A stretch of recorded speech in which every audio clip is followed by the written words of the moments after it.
everyone, and welcome to the Cinema Condition, a podcast devoted to analyzing films and what makes a movie a movie. I am your host, Raul Alejandro Mendoza, a filmmaker, podcaster, and cinema lover. Today, I am joined by Amanda.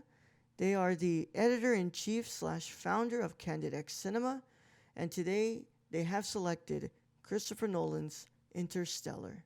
Hey, Amanda, how are you doing today? I'm doing great. It is very hot here, so I was able to be nice and cozy in my air conditioning and watch Interstellar again. That just made my whole day, to be honest. Yup. Same thing over here. It is too damn hot. I am nice and somewhat cozy if I can handle these two hot ass lights that are pointed right in my face. But yeah, I've got two lights pointing here that are really hot right now, but I've got a fan in the back and the air conditioning going in. So thankfully, not that hot in here. But glad that you're doing well. And Amanda, would you like to introduce yourself to the people of the podcast who are listening to this? Because this is the first time you've ever been on here, and the first time I've ever done anything with you, podcast wise. I know. It's been a long time coming. But yeah, I'm Amanda. I'm an entertainment journalist and film critic. I love movies since I was a kid, and it's all thanks to my dad for showing me the ropes. Um, I write for two publications. I write for Ready Steady Cut and for Maud's Book Club. So I've been reading a lot of books and reviewing them as well. So that's been a lot of fun. But film is my heart and soul. So you guys can always follow me over at like AMX NDA Reviews on Twitter, Instagram, and Letterboxd. And you can check out my website because that's where everything is. So that is candidxcinema.com. Yeah, guys, please do check her out. She's awesome. I have been a big fan of Amanda's work for a while now. Since she launched Candid Cinema on the YouTube, I was there for the first stream. I was there Cute. to tweet her and say, "Hey, Amanda, your audio's not working. you wanna I check this out?" remember that. Oh Yeah, my God, yeah, lifesaver, literally. yeah, yeah. But I've been a really big fan of what Amanda does, and I think Amanda's a great writer, great critic in the Thank you. space, and for a long time I've been like, dude, I got to get Amanda on. I got to get Amanda on. But I'm also really shy, and also I what's it called? Put a little bit of this podcast on hiatus because of a lot of things that have been going on in my life. But once I started picking the getting the ball rolling back again, we also had some spots open up here where people were dropped out or people just didn't want to come back on or they just can't do it because of their lives at the moment. So I said it's understandable. So I decided, let me go ahead and go for those, those dream names, the people who I've always wanted to ask to come on this show, who I thought, would just slip into like the shuffle of the DMs they probably get. And I'm going to be like, okay, they probably won't see my DM, but you know what? Let's go ahead and try. I'm also kind of here making Amanda seem like the biggest celebrity on Twitter, but yeah, but I know I'm really not, but I no, I know, appreciate the kind words. You like yeah, that was so sweet. So thank you. yeah, but there's like a lot of people who I've been wanting to get on this show. Like I have tried now 3 times to get Claire in this because I know that Claire could have Mm. an incredible conversation, and every single time Claire's like, "No, I just can't do it. It's just not my thing, and I'm just not Oh, up for it." I'm like, "It's all good. I tried. I tried. 3 strikes and I'm out." I was like, "Okay, I tried 3 times, and we can just let it go there." But yeah. I'm really happy that you're on. I really just thank you so much. I didn't think I'd find somebody to what's it called to fill this spot, but I thank you a lot for coming Mhm. on. Yeah, thanks for having me. I'm excited to do this. Yeah. And for the first time audio listeners, I would like you to pause this and please go over to the YouTube section so you can actually see what Amanda's awesome backdrop looks like. I mean, this is freaking awesome. I'm loving the clapboard and the film reel there on top of the director's chair. Like it's a lot of really cool stuff here. Yeah. Yeah. Thank you. It took a couple of months to do. So, yeah, Yeah. thanks. Yeah, and as you can tell, yeah, I got a Spirited Away poster that's just not even hung up there. Like a Clockwork Orange went all the way in the back over there. That just, yeah, this is a work in progress here because this is my bedroom. I wish I had an office like this, but I just got a bedroom and I got a poster right there and a poster over there. But yeah, we do what we can do.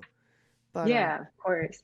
But yeah, Amanda chose Interstellar, as all of you know. I've talked about this movie on ages on the Nerdcore, on other podcasts that I've done. That this movie is one of my favorite movies of all time. But also, Amanda made it so easy for me, and I really gotta thank her because we've already introduced the people to the filmmaker known as Mr. Christopher Nolan. So I don't need to make an introduction on Mr. Christopher Nolan right now. I'm going to go Mm, straight into doing this introduction for Interstellar. And because this is one of my favorite movies of all time, I decided to give this a lengthy introduction here. I did a lot of research on this movie, basically skimming Wikipedia and finding as much as I could find to you know, to write here. And I'm going to go ahead and read it. So just bear with me, y'all. It is going to be a long one. I think this mm, actually might be my longest one, but this is a really, really important film to me. Interstellar's premise was created by producer Linda Ost and theoretical physicist Kip Thorne.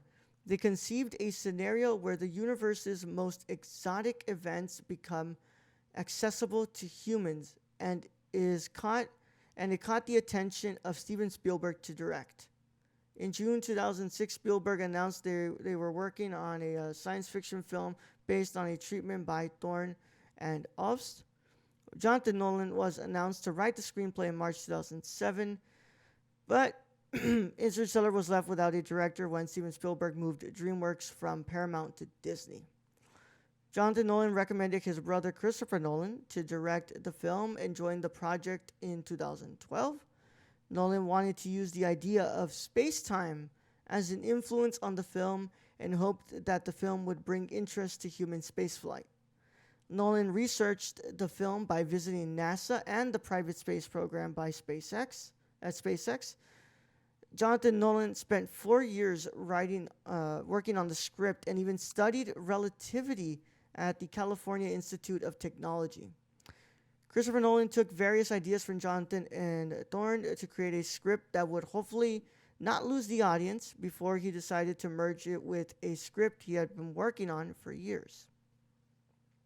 Nolan used some of the interviews from the Ken Burns directed documentary, The Dust Bowl, with permission from Burns and producer Dayton Duncan. In early 2013, both Matthew McConaughey and Anne Hathaway joined the cast. Initially, it was planned for Irfan Khan to play the role of Dr. Mann, but because of scheduling conflicts, it went to Matt Damon instead.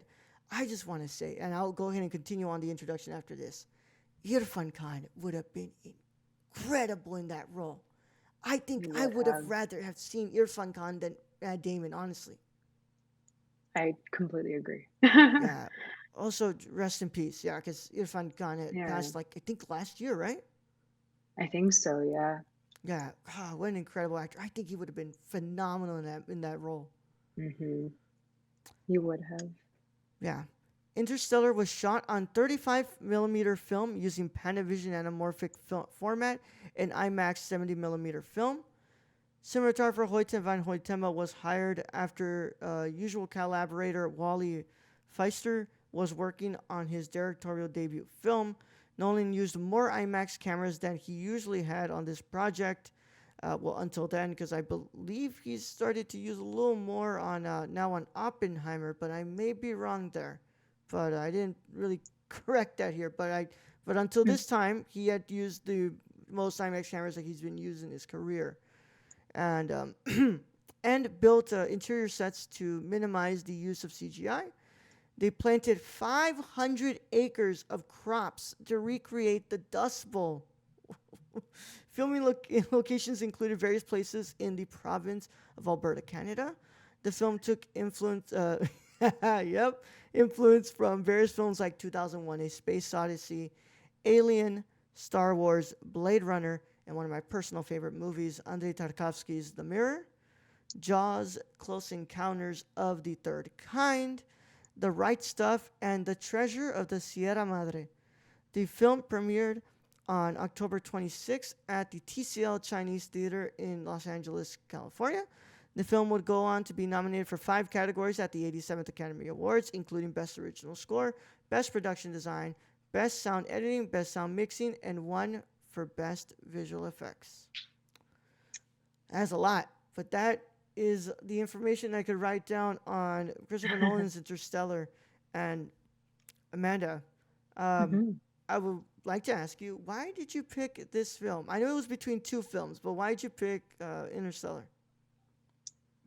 This just left such a lasting impression on me, and I get really excited for people to watch it for the very first time just because of what Jonathan Nolan did with the script. And the concept is so unique and different that there's also so much to unpack and discuss. And it's not only like us discussing the film itself and analyzing what had happened within the context of the story, but it's also how we question our own lives and have a little existential crisis ourselves, trying to think of what is out there and the possibility of what could be out there in the future. So there's so much to talk about. It's just it left such an impression, as I said, and every new person that I recommend it to, they always message me afterwards and they're like, "Oh my God, like that story's fantastic. Everything that happened in it, it grips you." And even watching it again today, like I I was just so invested again, but like this is like, I don't know, maybe my 50th time watching I'm Interstellar, like with you you lose there. count, right? But it's still just as incredible as the first time you watch I stopped counting after 10. I couldn't keep it. count of it. I really couldn't.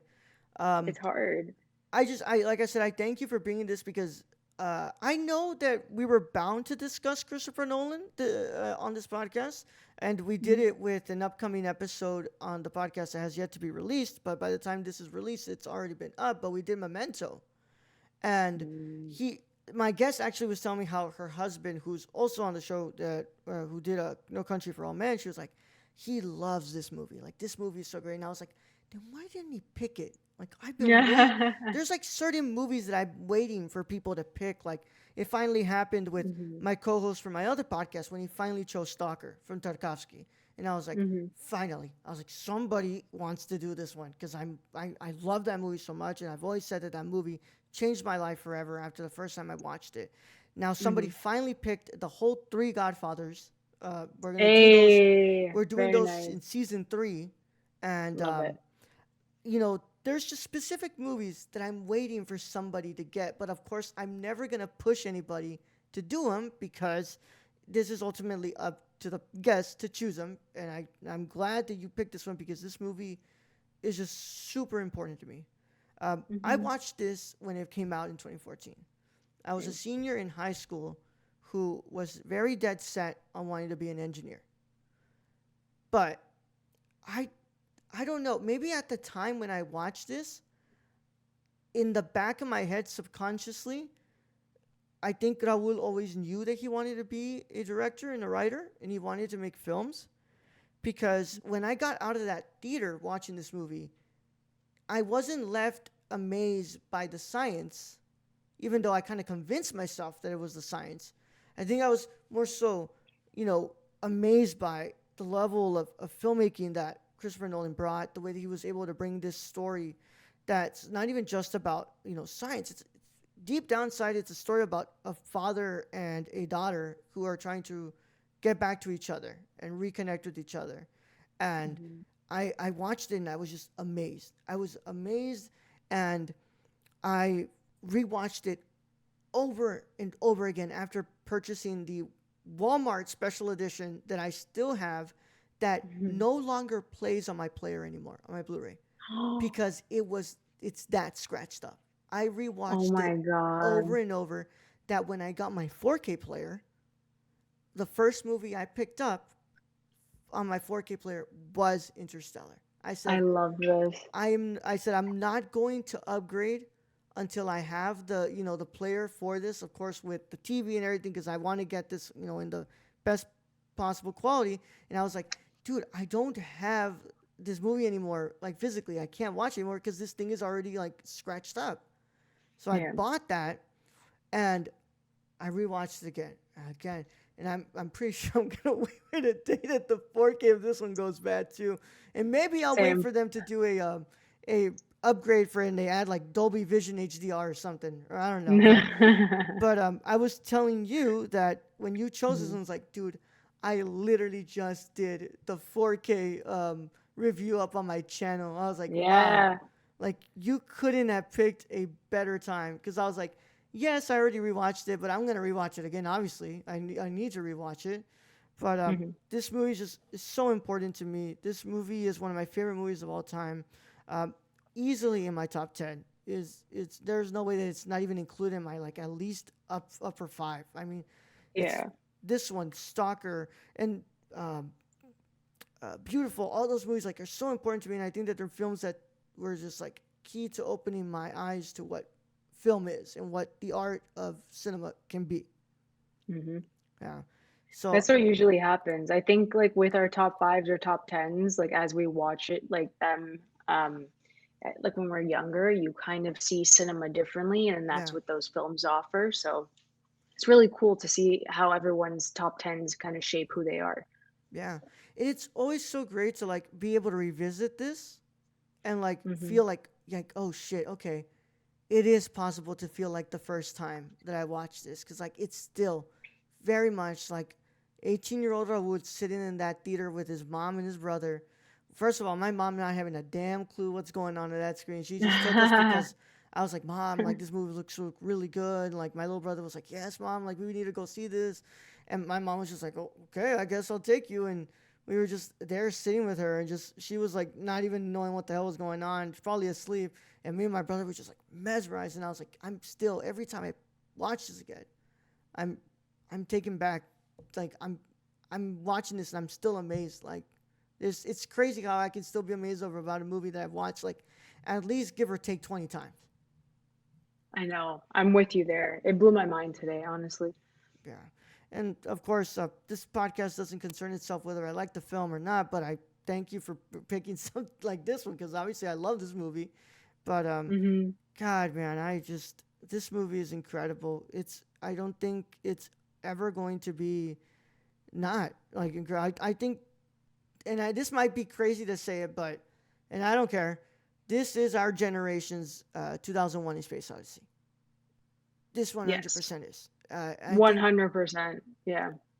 this is the science fiction film that will stand the test of time, and I think that almost well 10 years later, it's still getting talked about. Yeah. Yeah, It's crazy. It's so nuts. I hope they like re-release it in theaters for an anniversary in the future because it'd just be amazing to watch it in IMAX because I didn't get the yeah, chance to watch it in IMAX, me neither. unfortunately, when it came out. So I think re-releasing it in IMAX would be something special. Yeah, I agree with you. I would want to like, I would do the double bill if you put it up against with Oppenheimer. I'm like, okay, whatever, we'll make that. Like, I'll go and do it. Like, 7 hours, half the day. that ain't no problem to me. Not a Ain't single no problem to problem. me. That ain't no Yeah, problem. ain't no problem. Ain't no problem. I just this movie deserves it, and I hope they would get a re-release soon, because being able to finally see that in IMAX, I didn't get to see it in IMAX either. I watched it in a regular Yeah. shitty screen on the movie theater, but I would hope an IMAX re-releases down the line. But yeah, if you're ready, I'm ready. I'm totally ready. All right, this is our conversation on Christopher Nolan's Interstellar. So one of the first topics I have in here that we have to talk about, I think that it's really important when you talk about this film to talk about basically what's the inciting incident here, what's leading them to go and explore this other worlds out there because their earth that they're living in is no longer able to sustain food. It's no longer able to it's not going to be able to sustain life in the coming years. uh, Crops are dying. There's terrible amounts of dust being blown by a dust bowl, which of course, as heard in the introduction, Christopher Nolan took inspiration from the actual dust bowl that happened in the United States in the Great Depression era. And we have our main character, Cooper, who is a farmer, and he owns this farm, and he lives with his father, his two children. One of them is I can never remember Timothy Chalamet's character's name. Um, Neither can I. And I just watched does it today. I just said, "Oh my god, it's Timmy!" Like that's all I said while I watched it. Yeah, I know it's Um, Murph. Murph is the little girl, Murph, of course, yeah. But but what but Timmy? what What's is his his name? kid's name? But Is it a Paul? Maybe no, it's not no, Paul. no, it's I keep wanting to say Scott. I don't know why I want to say Scott, It's but it's not not Scott Scott. either. Yeah, I'll do a quick Google's yeah, because it's gonna bother me. yeah. Well, yeah. Go ahead and get that fact checked in for me, please. But he lives with his two children and his It's Tom. Tom. Okay, I Tom. knew it was like a what, like a Paul, it was something like that. Yeah. So We got Dune on the mind. That's why we're thinking Paul. That's why we're thinking Paul. Yeah. Sandworm, Saint Yeah. the Storm, it all Yeah. came together. Yeah. Exactly. They're basically Hmm. they're kind of living in Arrakis in the way that these dust bowls are going. Yeah, it's pretty bad. Yeah. But yeah, he lives with them too, and it's kind of implied that Cooper's wife and the children's mother had passed before, and she hasn't really been living with them anymore because of course she passed. And yeah, the where they find themselves is that that the crops are dying. There's no more food, and even the genetically modified food is starting to run out. As they're like, I think during part of the film when they're inside NASA, he's even saying like, "Hey, we lost okra. Like we're gonna start losing corn soon. Like soon we're not gonna have uh, anything to eat. So that's why we need to start sending y'all out there so we can find this next world for us to inhabit." And I wanted to ask you, especially about the depleted Earth. I wanted to ask, like, Mhm. what do you think about that whole like atmosphere, but really the idea of like setting this story on this basically wasteland and this planet that is kind of already on the brink of extinction. I think it was so smart to put that at the very beginning. Obviously, to start the story, you, as the audience, you're being thrown into this with the way of life that they are currently living in. You're introduced to these characters, and they're trying to make a living. Like at the very beginning, when he does go to the parent teacher conference, Cooper asks, about Tom, and Tom's like, well, his grades aren't that great. He's going to be a great farmer.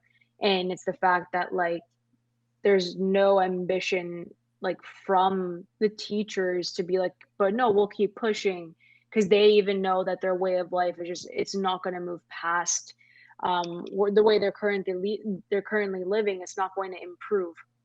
So that was really sad. So it's little moments like that where it's not only the atmosphere that was created by Nolan, um, it's more so like Jonathan Nolan's script that really just drives it home. It's those little moments that really make you feel like it's so bleak for them. They're not going to make it out of this.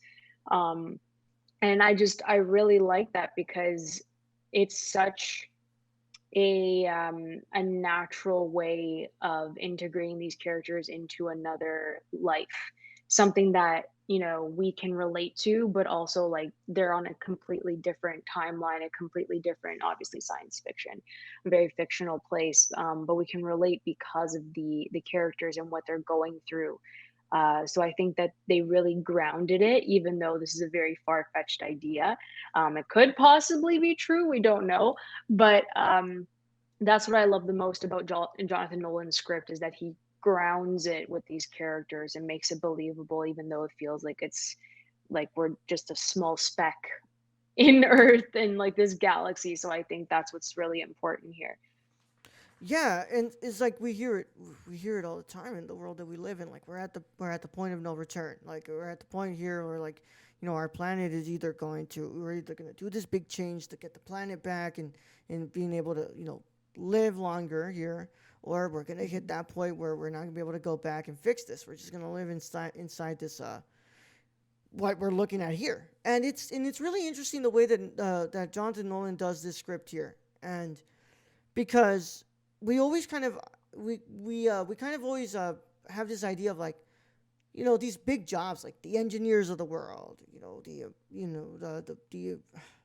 the big inventors, like those are the ones that are gonna what's it called be present forever, right? And in Mhm. this movie it's like no, like we're now teaching kids to want to be farmers, to go back to the old way of doing things, the way that Hmm. civilization first started as, you know, farming, hunting, gathering. And it's kind of a way of saying, like, even though the earth progressed so far, it sort of also regressed back. Hmm. It found a way of, I, of bringing it back to where it was at the beginning, right? mhm. I agree. I feel like technology can only advance so much to the point where we can't even trust it, which sucks.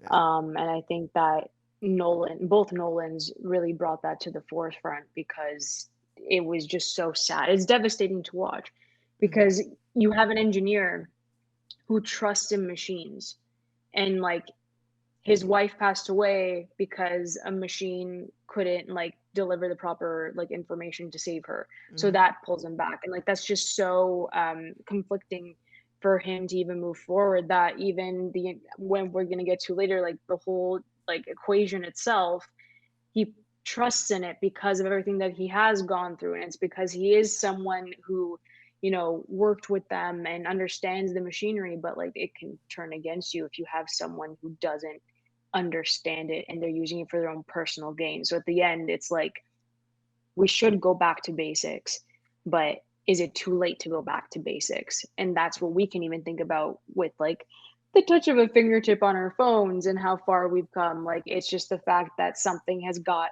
to Yeah. give because it's escalating at such a rapid rate that watching this movie again, you're like, this could be us again, because it's just Yeah. very simple things that they're using, even though there is a lot of like theories and scientific jargon that they use. They still base it in something that we can relate to, and that's why it scares us. Yeah, yeah.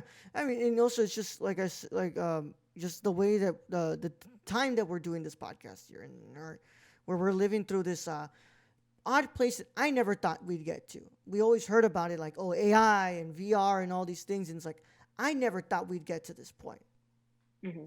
and here we are. It's happening now. Like AI is a very very real thing that's happening, and within the confines of this film, you have here like these people are living in these situations where they have to like mask up because of the dust bowl.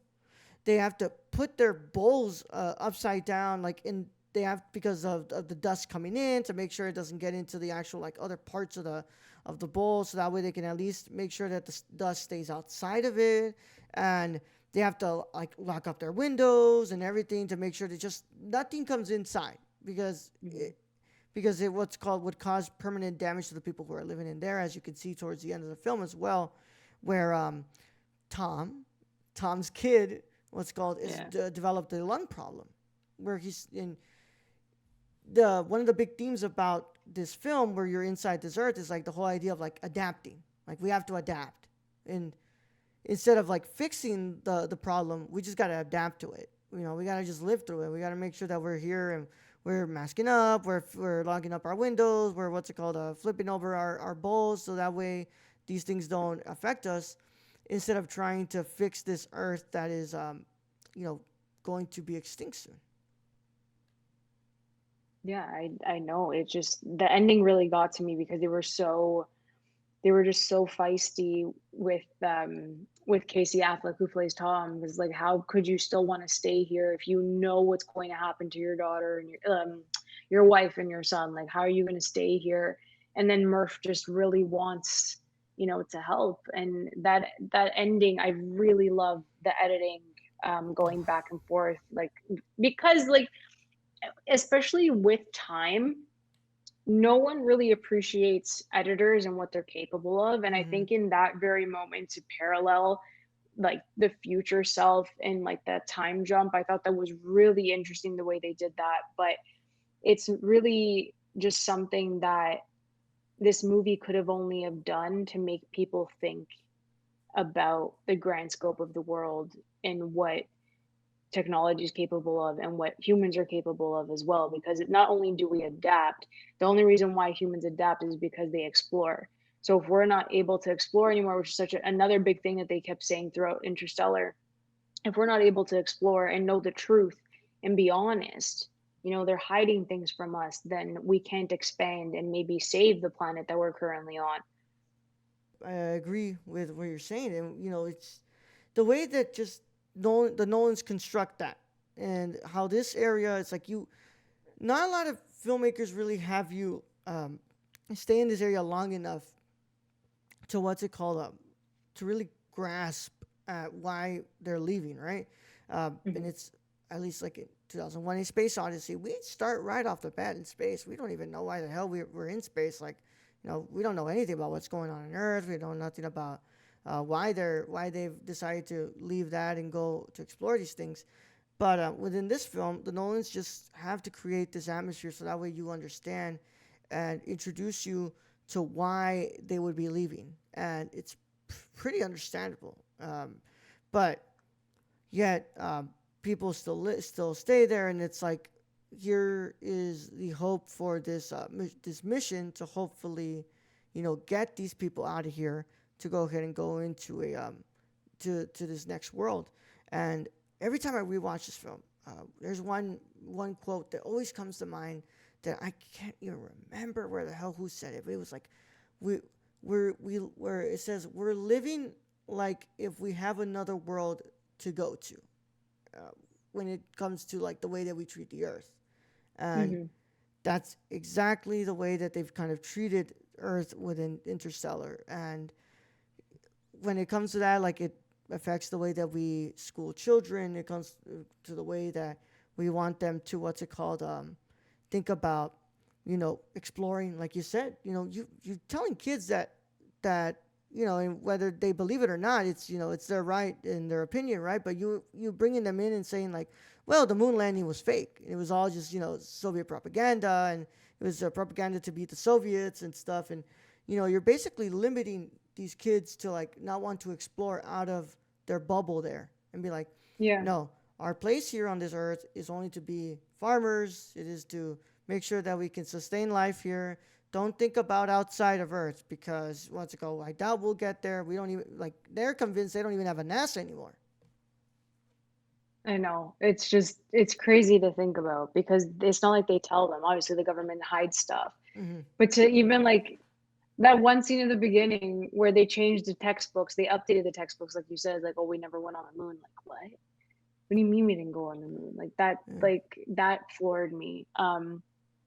But yeah, I just think that the more knowledgeable our children are, the more educated they are on government practices, on the history, the proper history being taught. I think it's really important to kind of advance certain systems moving forward. What like any type of system that Mm-hmm. they end up working for, I think it's beneficial. It's just Yeah. we can't live somewhere if the people in our generation before us don't Yeah. help us to save it. Like we can't have everything on our shoulders if it's a Yeah. mistake made by a previous generation, so it's just unfortunate. Yeah. And sometimes I feel like throughout this film, Cooper does feel that weight. Cooper does feel like the weight of, Hmm. well, because he feels the weight of his family. First of all, that's the one in first and foremost one that he's gonna feel. But he also feels the weight of like humanity itself, and the fact that he's carrying all of that on his shoulders, and wondering like, if I spend time here on this planet that where 1 hour is 7 years over there, am I even gonna have people to save when I go back? Yeah, that was just devastating, that whole conversation, and then what ends up happening on that planet, like, that's the emotional connection that I said. Because sometimes when you go for, like, sci-fi, there's no heart sometimes, and there's nothing to, like, grab on to be like, "Why do I care about these characters?"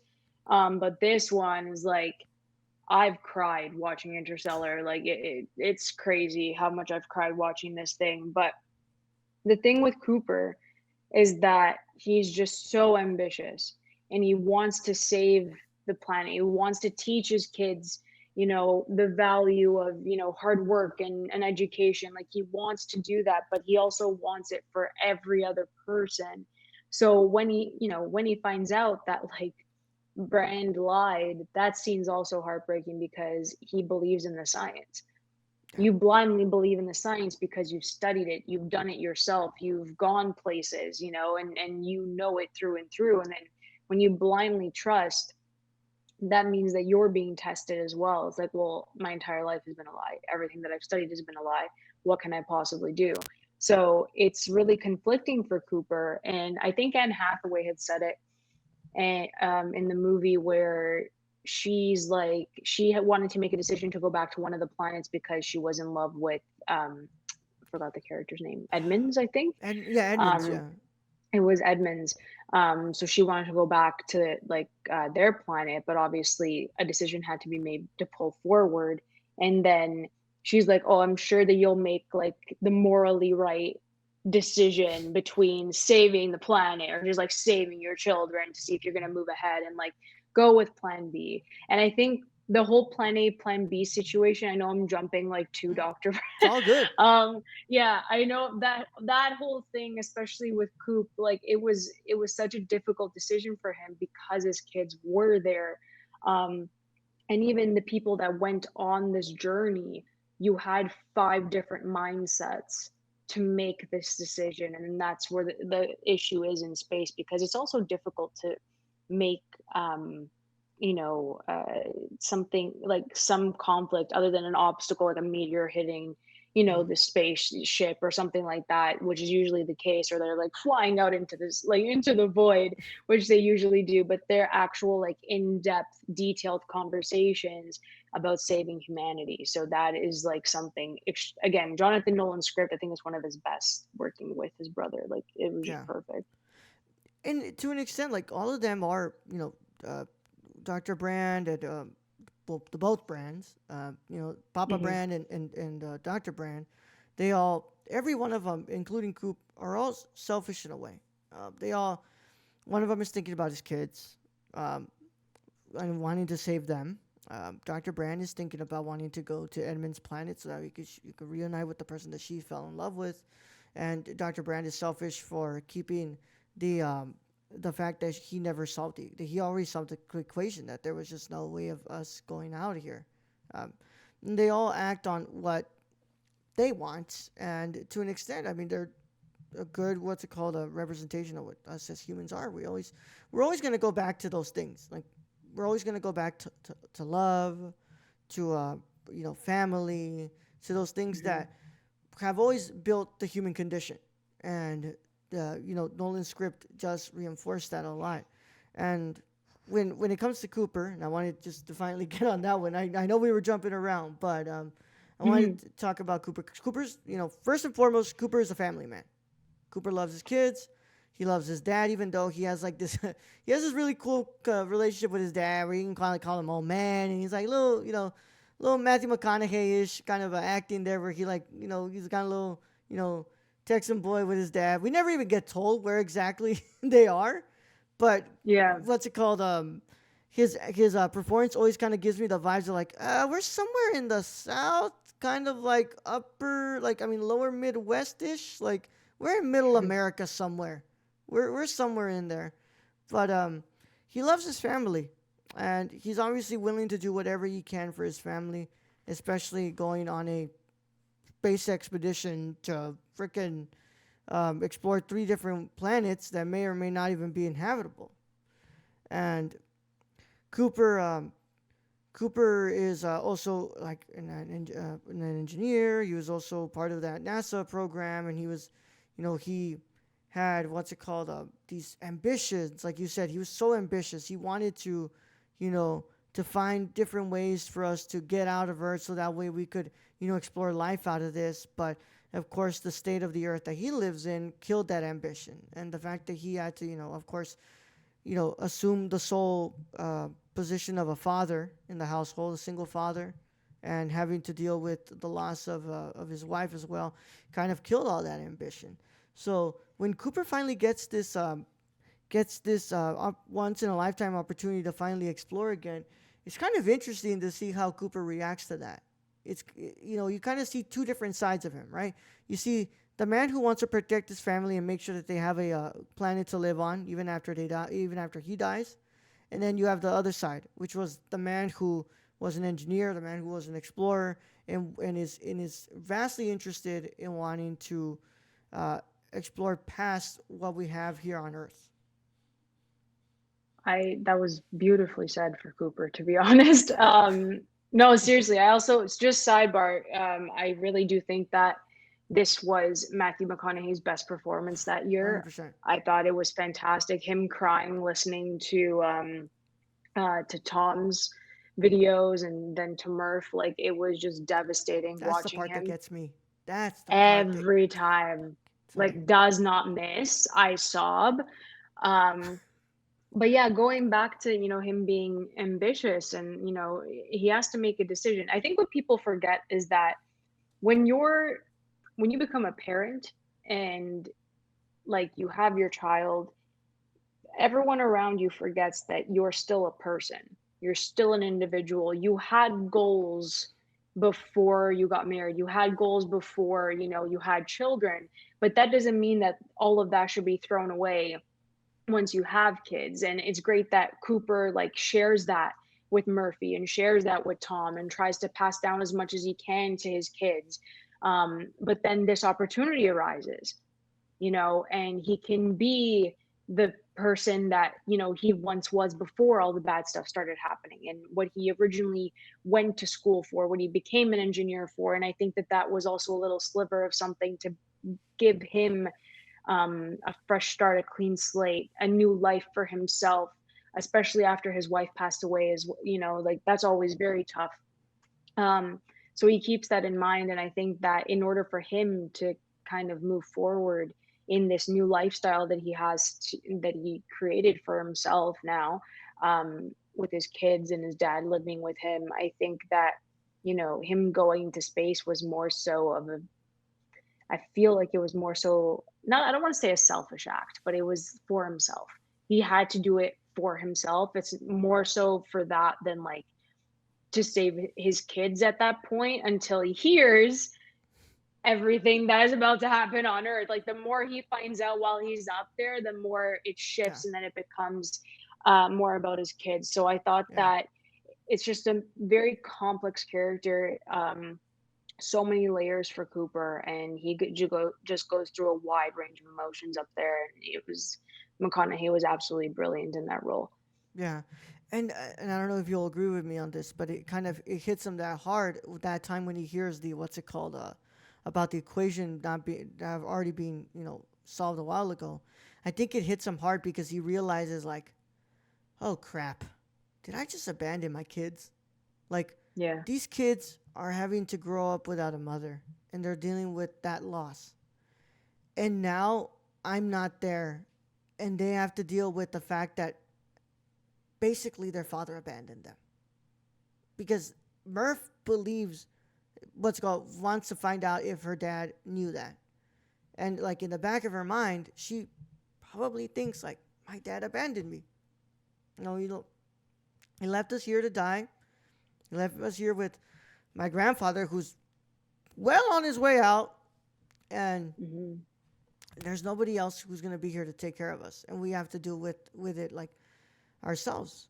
And like you said, I don't think he leaves out of selfishness. It's to prove to himself. It's to say like, because I think he realizes when he's getting that whole lecture from Papa Brand. I'm gonna keep calling him Papa Brand at this time because they're both doctors. yeah, But when he hears from Papa Brand, like I think he realizes like I am the only one who can do this. Like I don't think hmm there's anybody right now in a 10-mile, 50-mile radius will be able to actually do this. And plus the idea that he's seen all of these things in Murph's bedroom and, the binary code and the fact that, she thinks it's a ghost and whatever. She's like, I have been chosen to do this. I need to do this because I for me and for the fact that something inside of me, something out there is calling for me to do this and to make sure that I'm the one who can help them to save humanity. And yeah. oh, sorry. No, I agree with Cooper. I just get flashes of certain scenes that unfold when Yeah, he's a mess. A lot of the time, he's a mess, just because everything that he finds out slowly is just Yeah. It's just devastating, the whole thing. Even on that ship, he still assumes the role of the father. Like He does, he is yeah. very protective of whatever the other two's names. I can never remember. I keep wanting to say Romney, but is it Romney? It is. Yeah, it is. Romney, Yeah. Dr. Brand, and homeboy who gets swept away by the water in that one planet. I can't remember his Thank name. God he did. I did not like him, so he was good to go. He was good to go. And even But like yeah, even the banter he has with Tars is kind of like that it's so dad and cute. like older son banter. You know, Yeah, it's definitely like the dad jokes were integrated and he had to hold everyone together. He knew because he's been up there, he's yeah, studied it, like he knew all of this. So he did take that because he couldn't do it for his kids at the time. So it just instincts took yeah, over at that point, right? So yeah. yeah, it's such a good character for McConaughey. And now, while we don't really get a lot of development with Tom, in his relationship with his dad. I think either way, like there is that one really just beautiful integral scene where he's like talking to him about the fact that they think he's gonna be a farmer, right? And they're like, well, he's like, well, I think he reinforces the idea like, well, if you want to be a farmer, that's fine, but as long as you love what you're doing, like you love that you're Hmm. doing it. I don't care if you're a farmer. I don't care if you're an engineer. Of course, deep down inside, Cooper wishes that his teachers would be pushing him to be an engineer and to be something bigger than what he is. But Yeah. with Tom, he at least believes that like he's in good hands because he's gonna what's it called? He's obviously spent more time with Cooper, but he's also been able to see his grandfather and what he's done for him as well. But obviously, the character who has the biggest relationship with Cooper and who obviously is the one who ends up being the key integral part is his daughter Murph. Which, by the way, I need to point it out right here. Um, if that year there was any exception to put a child in nomination, Oh yeah. that She little was girl. fantastic. Yeah, I What agree. an amazing performance! She is incredible in that role. Um, I'm surprised that she hasn't really been in much after that. I mean, not much like no high notable stuff, but like Yeah. she was really good in that movie. And I Hmm. wish that like she would have gotten her recognition that she deserved because to me that's like once in a lifetime what's it called a performance that you can put up against Jessica Chastain's performance in that movie and be like, wow, they're toe to toe right there. Yeah, it's true. And Yeah, Jess was so good in this too. She's fantastic. yeah. And Murph is this like very charismatic little girl. She's like obviously what's it called? She takes a lot from her dad. A lot of she's daddy's girl. That's who she Hmm. is, and she what's it called? Very much wants to go with Cooper to the mission, but she's obviously not going to take her. It's way too dangerous, and Murph stays behind and kind of grows a resentment toward her father. Um, Hmm. Grows a really really tough resentment because she believes that he didn't have to go. Well, first of all, like she's finding out that the um, the messages are telling him to stay, and obviously we find out later on that that's actually messages from Cooper from the other dimension that he's in. But Murph is Murph is also acting a bit well. I wouldn't even say she's selfish because that's a child. The child's gonna what's called one child things. It is gonna want her father to stay there and to keep living with her, Yeah. even though she can't really understand the weight of the situation at the moment. But that definitely does affect the way that she grows up and the way that she kind of grows this resentment toward Cooper. It's true. And I'm such a sucker for a good father-daughter storyline. I think that's why this one really got to me. I'm really close with my dad, so this one was a doozy. But I think Murph had every right to not want to talk to him because she was still thinking that he was going to come back. And I understand. I mean, we've all given the silent treatment when we shouldn't have, but she knew that he would come back. She felt like he would come back until, it went like 20 years and then like 40 years. And it's like, well, he's really not. So I Yeah. thought that um, it was fair. I think that Jessica Chastain was fantastic in the second half of this.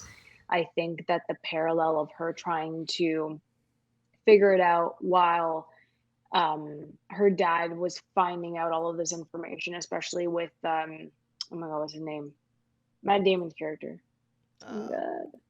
Dr. Doctor Mann. Doctor Man. Yeah. Yeah, Dr. Mann. Especially when that was happening, I think that the second act is really strong just because of all the information that's being thrown and the way that it's edited. I thought it was well done that way. But Murph is just such an ambitious young girl, and I love seeing that from a very young age. She took that from her dad. She spies on him, and she was in the truck with him when they actually found the coordinates and all of that. So I love those little moments. And again, like I said, it's so far fetched, but it's those beautiful, heartfelt moments, the emotional moments that really ground this with the characters. And I think that their dynamics really strong because Tom is Tom. He's there. He knows Yeah. what he has to do. He has to play the role of the older brother. Yeah. Obviously, the younger sister is going to be more hot headed, more mouthy, emotional. Like that's just what the kid sister is gonna do.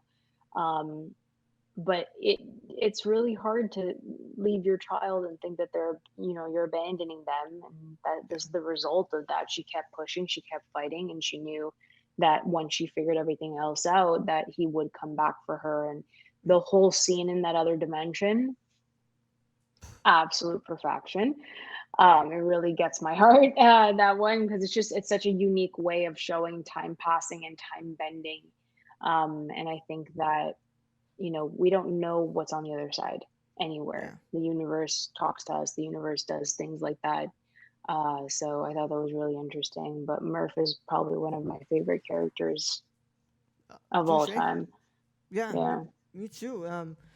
And like you said, like it's always in the back of her mind. She's like, yeah, I know my dad's gonna return. Like even though Merv can look as, you know, irritated as possible as she can look as she resents her father so much for this decision that he made. In the back of her mind, Merv wants her dad to come back. Merv Hmm. isn't like decided and dead set on the idea of like, well, fuck my dad. He's out there. Whoever, whatever. Who cares if he comes back? She's still hurting, even in her older age, as if she's a child. You know, she's still Yeah. hurting like that child who had to see her father leave at a young age. And part of her, what's it called, really holds on to that hope. Like even at the end, she's there. Like why'd you stick around for so long? It's like, well, because my my dad told me he would come back. You know, my Yeah. dad told me that he was gonna come back, and she believed him.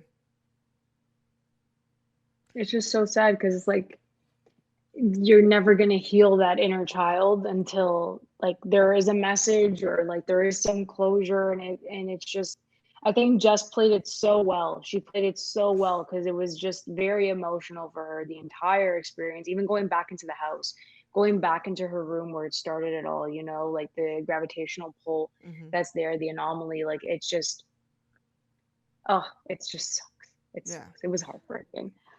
Part of me makes me wonder as well, because like we were going back to earlier this conversation, like we're talking about like ambition, right? And part of Hmm. me wonders if like to an extent does Murph blame herself? Like here's what I get for wanting to be ambitious and wanting to explore something that's out of my realm of possibility, and thinking that like I should have just ignored it. Like I should have just like believed that it was a ghost and not told my dad about it, and like it would have just what's called gone away, right? And here we go. Like because I'm daring to be curious, and because I'm wanting to, know these answers, my dad Hmm. has to get put into this situation where he's gonna leave me, and he might not even come back. Yeah, I mean, I never got a sense that she blamed herself. It's a possibility, but I Yeah, never felt that from her. I just felt that like he left, he left. She kept blaming him as like he yeah. left me, he abandoned us, and I think that later on it was like especially when the whole Morse code thing happens, Mhm. and she taps in, it's more so like a very layered um process of why he did leave, and she always knew that something was there, like his presence was there technically, because she said that he was always it was a ghost.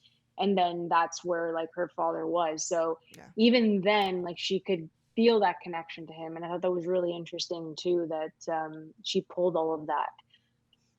Yeah.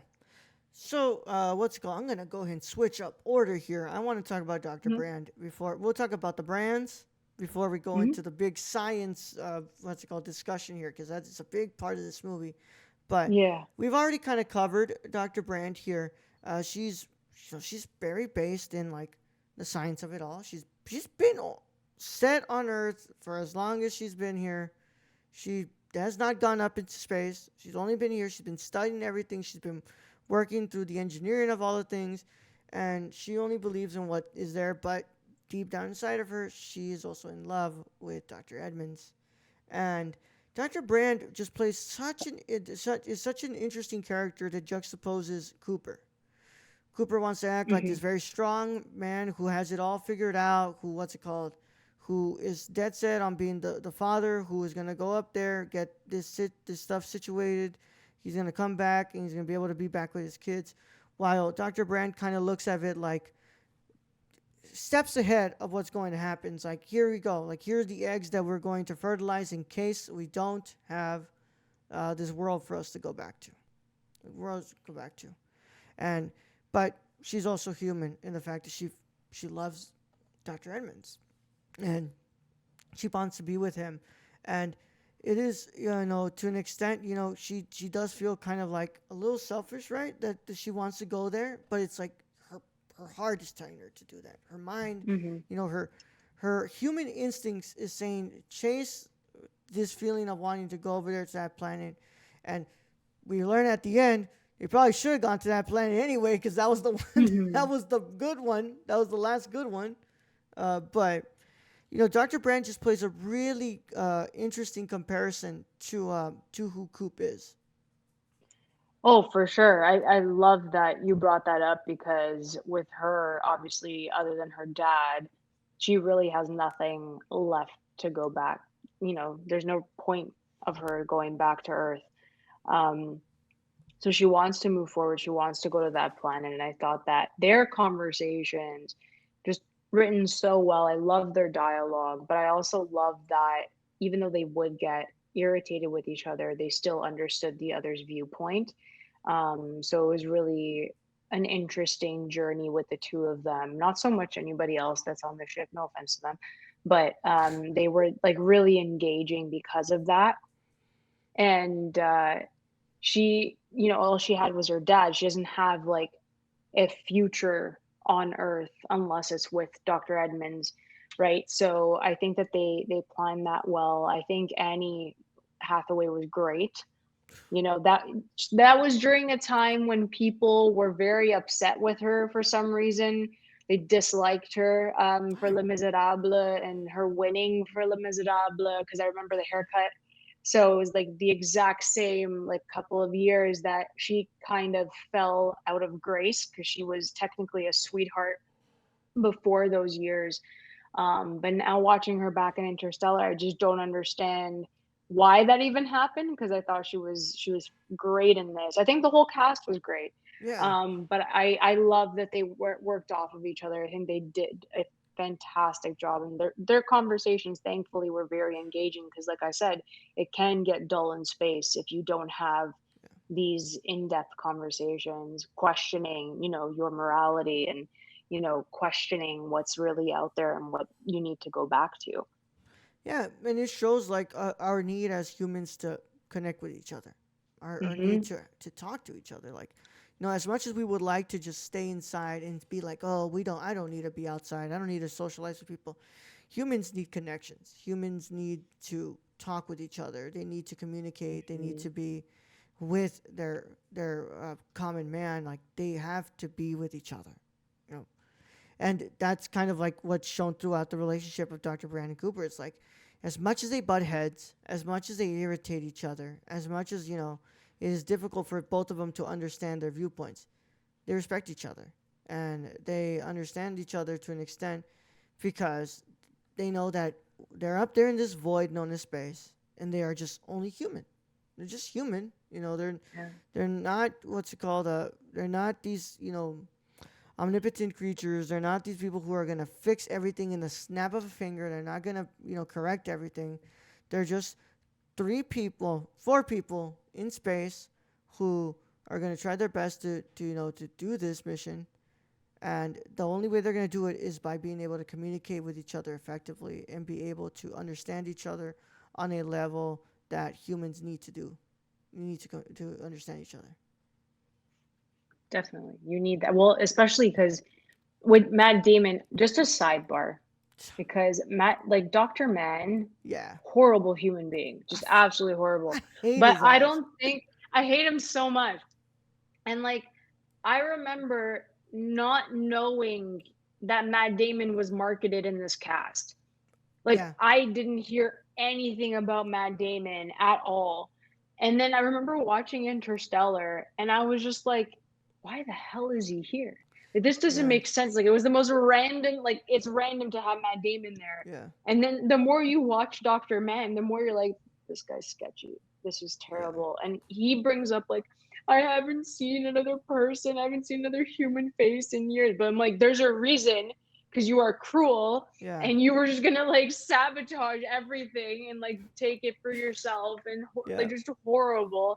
Um, but yeah, I think that seeing all of these astronauts, well, yeah, all of these like engineers, all these astronauts that go up there, like they all have their own trauma, they all have their own past. And I think that like after watching this, your heart will go out to astronauts because a lot of people think that like, oh, they're having fun, they don't really do anything all day, they're just going up in space. Is like, no, it's so they lonely. need to be, it's so lonely, it like really just messes up with your psyche, and you have to be evaluated constantly to go up there. And I think that of course the human contact, we like went through this even during lockdown during the pandemic. It's like you feel the loss of like engaging with people, and again, like that's something like going back to it today, like we felt that on a minor scale, being alone and like being so detached from everybody else and not being able Hmm. to see people face to face,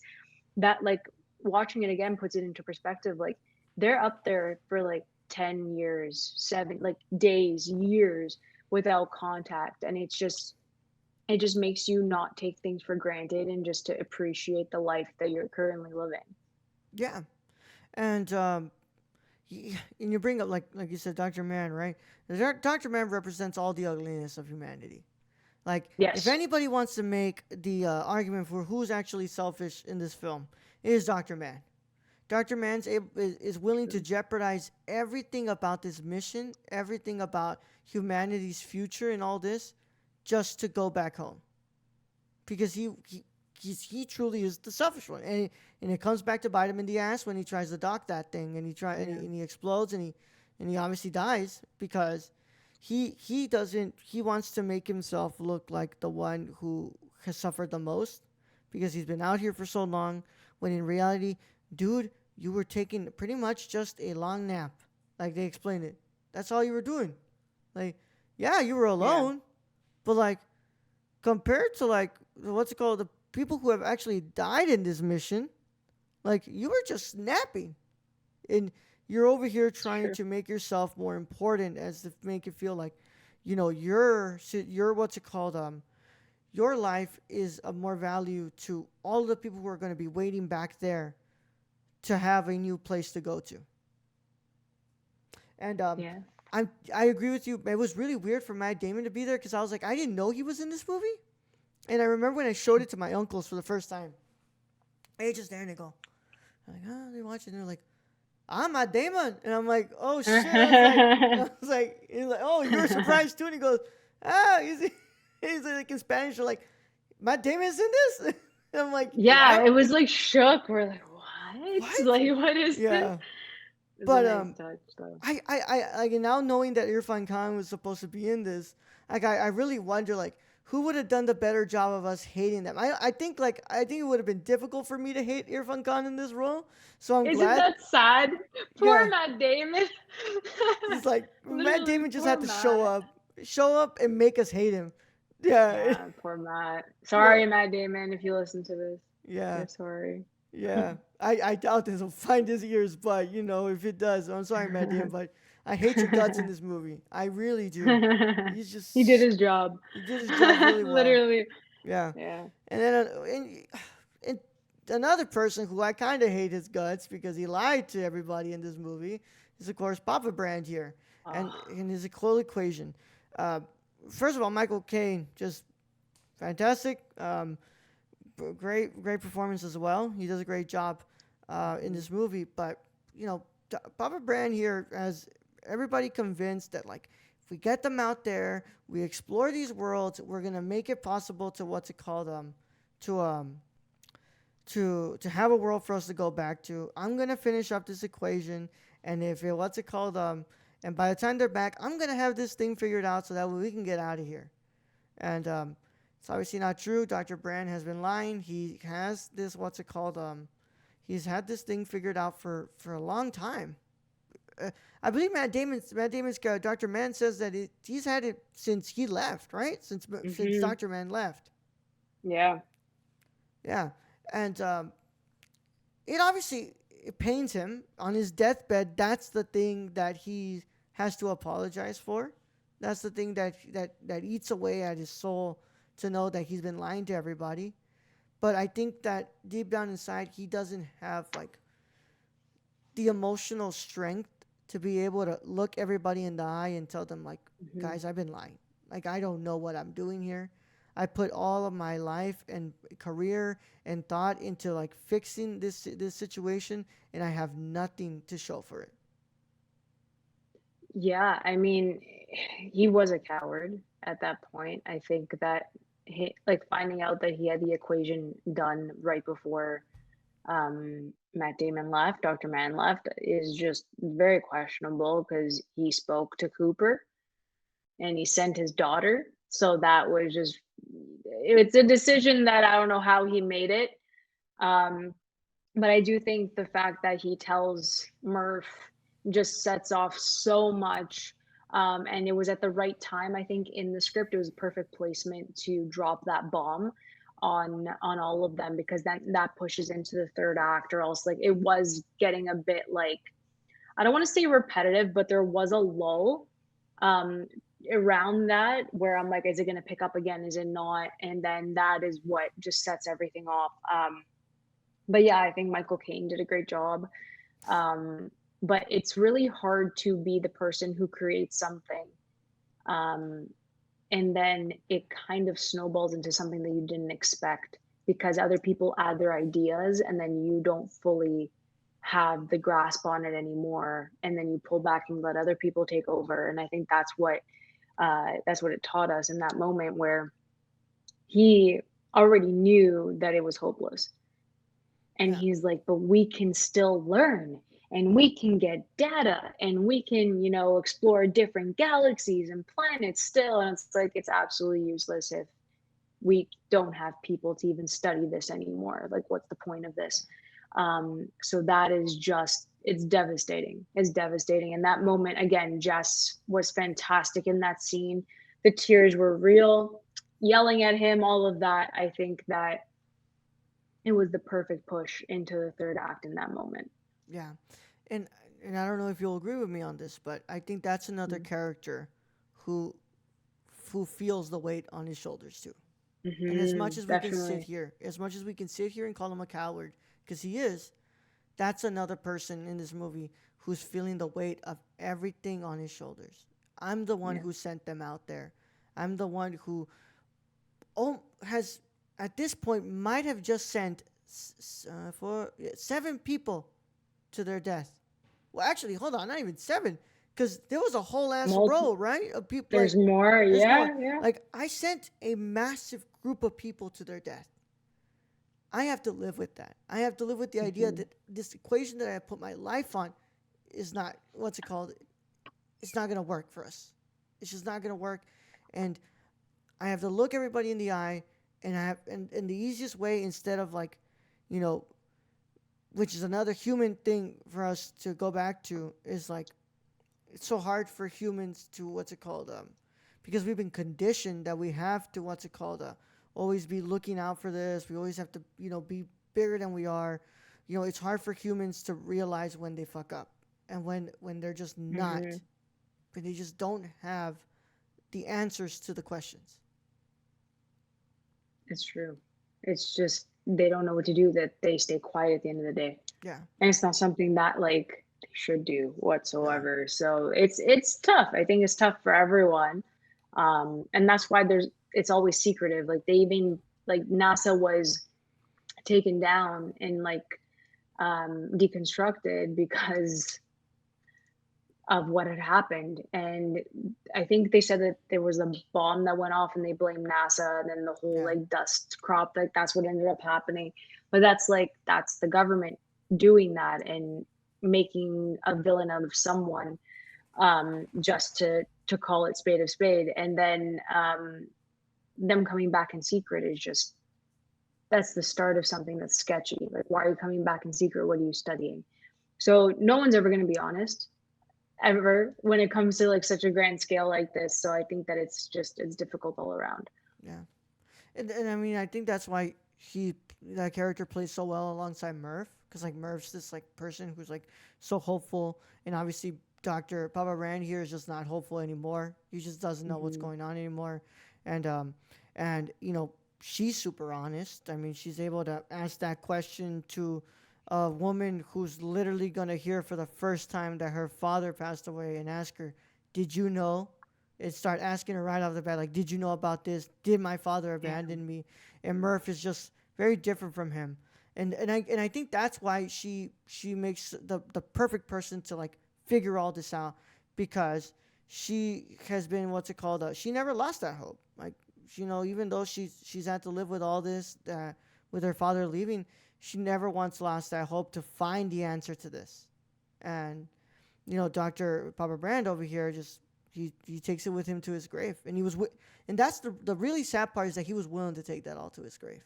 He was willing to keep quiet and Yeah. take it all to his grave, and that's also a very real thing that we live in this world. I mean, not to go too off topic, but I mean that's even not even when it comes to equations, but that's you think about in our lives, like how many people, like I know in my family, like how many people took things to their grave that they were never ever willing to talk about because of Yeah. what would happen, what would be the repercussions of what would happen in their lives if they even talked Hmm. about those things. It's true. Yeah, It's it's, very hard. it's very hard, and Dr. Brand felt it when he just kept breaking. And like you said, like those tears were real. Like those were real tears. Like, and just like, an incredible performance by Michael Caine there. But Hmm. we have two more topics here. I do want to get a good little discussion here with the whole science behind this thing, because there's just a lot here that they did. Like they recreated what we believe to actually look like a black hole. Like they recreated that with technology to actually show that. Like that Yeah. is incredible. They went to these locations to shoot, what's it called? Like I think parts of it were like in Iceland. I think was Doctor Man's planet was in Iceland, I think so. Yeah. where it actually made me believe that this shit was actually like an actual different planet. Like Hmm. I was like, this actually looks like a place that is not of Earth. Yeah, I know, it's true. It looks so weird. yeah. But they're also able to keep you interested because Hmm. they, what's it called, bring up the fact about like, oh, in this planet it's 7 years, what's it called, 1 hour 7 years in Earth. And then on this one, like they're talking about like, oh, like the alkaline, and all these things that are like, all the science lingo that I definitely don't understand anymore. Maybe Raul in 2014 was understanding a little bit more, but now, as anybody who will tell you who makes movies, we are terrible at math and we are terrible at science now. Unless you So get Kip bad. Thorne, unless you get Kip Thorne to consult on your film, and he will definitely teach you more. But Yeah, yeah, it's true. but the whole space stuff and the whole science behind this is so interesting. I think it did complete the job that Nolan was going for, of holding the audience interested throughout it, while what's it called, while actually being able to throw out this information at you. And I'm willing to believe, because it was my situation too. I'm willing to believe that there are people who watched this movie when it came out and they were inspired to go to become astronauts or what's it called, wanting to pursue a career in STEM. Oh, for sure. I think this kind of brought so many people into it because, like, obviously it's believable. Obviously, you're able to explore galaxies. You're able to explore these planets. That's their job, and I think that it definitely brought in a new wave, a new generation to be as interested, like 2001: Space Odyssey, the exact same way, where like you're just amazed. And you brought up a good point where Nolan wants the audience to kind of just be fully immersed and invested in these characters throughout. And I think that I remember watching this, and I remember what I think in like Inception and all the rest of his stuff. Nolan always focuses on one particular object to make it like really important later on in the film. So obviously the object that he used was the watch. Hmm. So I remember telling my entire family, I'm like, pay attention to the watch. It's gonna come in handy later on. Like without even knowing what the watch was going to do, I'm like, just pay attention to it. And then like, holy Lord, like that was a very important object, right? So even knowing that as someone who's like loved, like I've watched Nolan's films, you watch Nolan's films, you pick up Hmm. on similar things that he's gonna do. Um, but the science behind it, I mean, going into those dimensions, I thought was just brilliant. Even seeing it on the big screen, you're just completely amazed that like time can bend that way, that there's something out there in space that has the capability of this like space time. It's frightening. It's so frightening to think that you can stay on a planet for an hour and that's like cost you 7 years. Um, so you either are ambitious enough to be like, "Hey, I wanna go do that. That Yeah. sounds fun." But you have to have no ties to anyone on Earth, and I truly believe that. You can't go with, like, family you can't, unfortunately. Like, I wouldn't be able to do it. Maybe someone's, like, brave enough to do it, go ahead. I would not be able to do it. Um, but the whole concept and the way that it was executed was easy to understand at the Hmm. time. And I'm very like I'm surprised that I'm even saying that because yeah, like us film kids, we ain't good at math. We're not good at science. What the hell am I going to understand? um but it's not like they dumbed it down either. No. It's just easy to follow. It's like we have to get from point A to point B. Here are two plans that could happen, but we have to, we have to gather this data. We have to gather all of this from different planets. Like it's very simple, even though there's so much like scientific jargon that they put in there. But I absolutely love this concept. Could I explain it to you? Hell Absolutely no. not. No way. I'd just be like, you know what? It's better if you just watch it because I'm not going to be able to do that whatsoever. I can't explain it to you. So I think that he made such an engaging storyline, and people will be amazed by it if they watch it years later. This movie is timeless. It is timeless. No matter when you watch it, it just gives you that perspective that, like, to not take anything for granted and to just think that there's so many like endless possibilities out there in the world on top of that. Yeah. And you like I like that you bring up the point that like it's frightening, and it's frightening because this and you said in the beginning, this brings Mhm. us to question to come to terms with one simple thing, the one thing that scares us more than anything in life: our mortality. It Yep. makes us question our mortality and how where our role is as people on this earth, our existence. Does it truly matter in the grand scheme of things, the things that we are irritated about, the things that Mhm. you know make us mad, the things that we feel as inconveniences. And this movie is like kind of showing you like, look at the vastness of all this. Look at what we can Mhm. accomplish. Look at the things that we can lead ourselves to, and look at the things that we can do that are not good to ourselves. Yep. Like, we're more than what we think. We are just, and like Carl Sagan says, we live on this little pale blue dot in the vastness of this grand universe. Yet we think so highly of ourselves. Just we think we are the most important people. We think that to an extent, humans are selfish creatures. Humans are Oh, selfish yes. creatures. Think that they are the center of everything. We think that we have the most power. Yet Interstellar is showing us like we're really not. Like we're just one part of this vast thing, but because we are this one part, we have the power to be able to find this world that we can inhabit. We have the power to be able to, have it all go back to human connection, to love, to family, because Hmm. those are the only things that, at the end of the day, that truly matter. It's true. Yeah, Very true. and yeah, I just the whole space stuff and just my God, I remember being amazed when this movie came out, just being like Hmm. wow. I had a friend who recently went to go watch this. They were showing this in Austin, Texas, at the biggest IMAX theater in Texas. They So showed lucky. he showed me a picture of that thing. Oh my God, it was incredible. I was like, I hate that that was the week that I had to pay rent, bro. I wouldn't have been able to go on that trip with you, man. Like Yeah. but I know deep down inside, 20th anniversary or something. If I'm even alive in the next 10 years, right? 20th Yeah, anniversary, there will be another what's it called showing of it. I know there will be. He'll bring it out. for It'll be in sure. like beautiful IMAX format or whatever. But uh, are you ready? Like, I want to go into this last part. We'll just talk about this real quick to kind of go about like what is the solution to this whole mission and what happens of it. I don't know if you Hmm. have any other notes that you actually wanted to bring up before we get into the final part of this. No, I think we covered all bases, like everything that all the topics we discussed. I had in Okay, my notes, so yeah. awesome. So basically, they're going back from Dr. Man's planet. They're going to go back and deliver the news that sadly none of these worlds are able to inhabit life.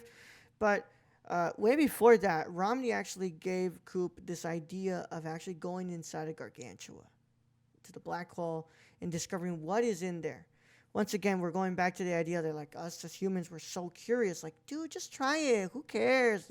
We have this theory that you would actually go through spaghettification, which means that your body would be like, what's it called, expanded past atoms, and you would just go back to literally the building block of life itself.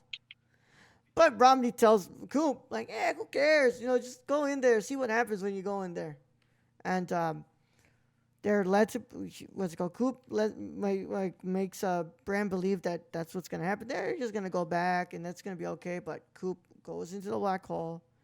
Inside the black hole, he enters this different dimension out of space and time, where he's able to communicate to Murph, and he passes the information that Murph needs to um to save the planet. And what happens is that they're actually able to get the space station off of the ground, and they create a habitable place within that station to maintain people while they wait to be able to send them to what will be Edmund's planet. Hmm. Now, um, I wanted to ask about the weight of the solution. Like what like of course Cooper does say, I'm not really concerned with like this whole waiting game here. Like I'm more concerned about where we're gonna go in like 10 to 20 to 30 years from now, because Hmm. soon he knows how they are. Like soon this is not gonna be sustainable for too long. Like we're gonna Yeah. want to get out, and that also just kind of shows like how much of a change man Coop is. It's like I think that's the Coop who was an engineer and right who was the explorer finally coming back and being like, I've seen all these things now. I want to know Yeah. about like what we're gonna do to make sure that we actually have an actual place to sustain our lives in. Hmm. No, I love that that was his, like, his final mission. Like, he wanted to go and learn more because there was, again, there's nothing left. What's left for him?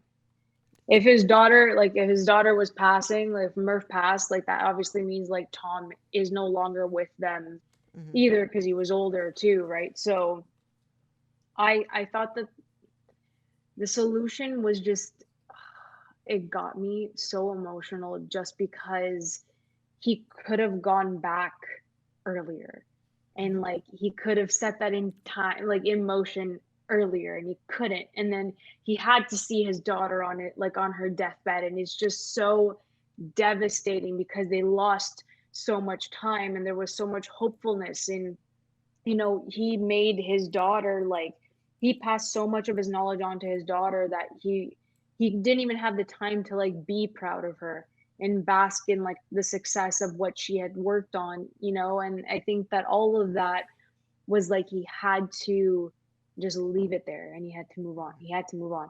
And this was also like what he was trying to do from the beginning because like his wife did pass away and he didn't know how to even function. So not that he abandoned his life, it was more so like he had to try and forget and he didn't want to forget that pain and all of that. And I get that. So here it's kind of the same thing. It's like another chapter closes. And that was his solution as well as to what to do for his future. Um, but I do think that it was the right move for him at the end of the day for Coop. But the way that this wraps up is just absolutely heartbreaking, and it's fantastic. Yeah. And what also gets to me is like when Merv tells him like, no parent should have to watch their child die. It's I'm so like, sad. oh my god. It's like But no, and then he slowly backs out, and I'm like, we're not doing this today. Like it's yeah, so sad. I cried literally for the entire set. Like, it was just yeah, terrible. I can't. I cry so much with this stuff. Like it really got to me. But yeah. And yeah, it's like, and she's like, yeah, and it's true that is probably one of the hardest things that a parent would be able to see is to see their child die, hmm even though like the man is 126 years old. I Like know. I know. He looks great. he looks great for his age, right? Yeah, He looks great for his age. looks good. But Yeah. yeah, and he goes and he's gonna go to Edmund's planet. They're obviously gonna repopulate the Earth. I mean, well, not the Earth. Repopulate that planet and create a hmm world for people to go. And Yeah. but yeah, I think the solution. It's not the solution that we want. We're hinted at the solution that it's the. Well, I'm sorry. I think it's the solution that we want, but it's not the one that we need.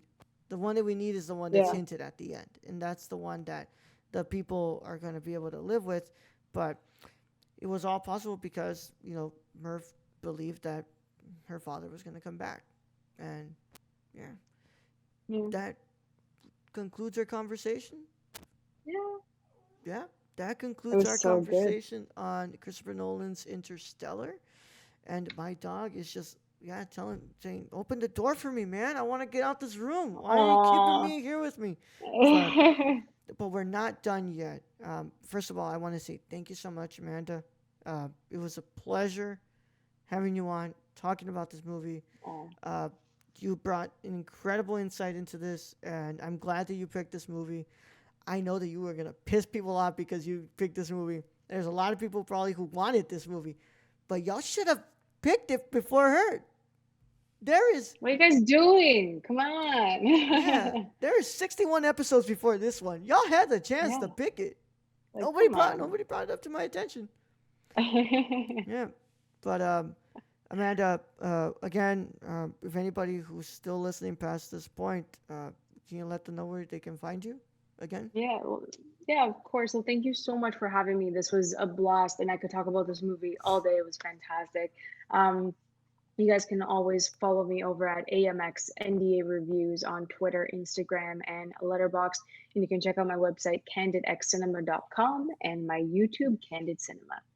I'm an avid watcher and reader of the site and the YouTube, so y'all better be doing that. But Amanda's not allowed to get out of here just yet because she has to piss somebody off again. Yes, I do. Yeah, there are look, I know. contrary, like I'm telling you, dude, there are actual feuds in this podcast. There's people who are like, dude, fuck him for picking that movie because I wanted that movie. And like, I'm sorry, man, but I scheduled him before you, and I didn't know that he was gonna. I never let the guests tell me what they're gonna pick first. What's it called? Pick at Yeah, the no, end that's smart. because I want it to Yeah, be a surprise, and also I just yeah. know someone's gonna be pissed off when they find out the movie that they wanted. So Amanda, Yeah, if you want to return to season three of Cinema of Condition, course. what Yeah. would you like your film to be? So in because I love sci-fi, and I love really thought-provoking films, I'm gonna switch over to another king of mine, which is Denis Villeneuve, and I'm gonna head over to Arrival, which is something that I would love to discuss. I cried with that one as well, having an existential crisis. So I would love to Yeah. dive into Arrival. I think it's just the fact that that song, on the verge of what's the name of that song? I can't remember what it's called. It's on the verge of something. That song is just so emotional. You put it up against anything, it'll make you freaking cry. It's true. Um, I was doing I was doing production for a church, and the dude was testing audio levels by playing that song, and I was like, why do I want to cry right now? Like, I'm here to do work, man. You're making me want to freaking cry right now with this song. I feel, Yeah, yeah, it's sad. Amy Adams is fantastic in that. So yeah. Well, Amanda has selected Arrival for next season. I thought that she was about to choose Dune, and I was gonna say congrats, because if you choose Dune Part One, you automatically get Part Two. So, what's it called? But she escaped it. Dune is still on the table for anybody else. yeah. But Arrival will be the one that she's coming back for. And of course, I want to thank everybody for tuning into this episode. If you are watching this on the video side of things, I want to ask of you some simple favors, my friends. Please subscribe to the channel, turn on the notification bell so you don't miss a single episode of this podcast, the reviews on physical media that I do here on the channel, all of those things. Make sure that you're up to date on them by clicking that notification bell. Click on the little like so that way the algorithm gods can allow this to reach your eyes and ears, because this was a really good podcast and I want everybody to get the chance to watch it and hear it. If you're on the audio side of things, though, please leave a 5-star review on the podcast page, because it also helps out a lot. We're fighting against an algorithm here, guys. And if we can get to more ears, it would be great. It would be great. And of course, you can follow me on everything: Letterboxd, Serialized, Twitter, Instagram, TikTok, and on Twitch.tv under The Nerdy Chicano. I'm the same handle on all of them. It's super easy to find me. You can also check out all the things that I do with the Nerdcore by checking us out at thenerdcore.com, following us on Twitter at thenerdcore_.